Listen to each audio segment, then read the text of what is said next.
Good day mga ka-sounds, welcome back na naman sa ating panibagong video ngayon. So ngayon, ito na, isa-soundcheck na natin yung bagong dalawang MCV natin na loaded ng Dalawang Live Pro 12.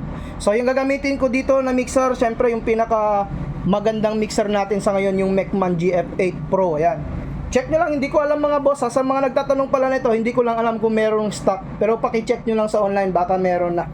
Yung gagamitin ko dito na amplifier, syempre dito 8 ohms load kada channel po yan dito sa ating Broadway VX20 na 1450 watts RMS. At saka dito naman sa amplifier natin sa pang tweeter, syempre yung ating LX18 na Ace at saka yung Broadway NVX5 naman.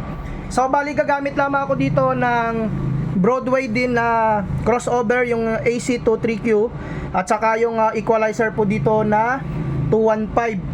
So yan yung ating mga processors. Tapos tara, punta tayo sa labas. Ito yung ating mga speakers na naka-setup. Bali yung mga speaker po natin dito 4x4x2.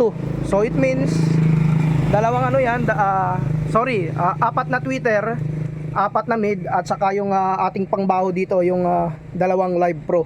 So ngayon dito natin malalaman kung gaano kaganda tumunog yung soundbox ni Sir Kim Paupas. Shoutout pala kay Sir Kim Paupas. So ngayon simulan na natin yung soundcheck dito sa dalawang soundbox natin na loaded ng Live Pro 12 1000 watts.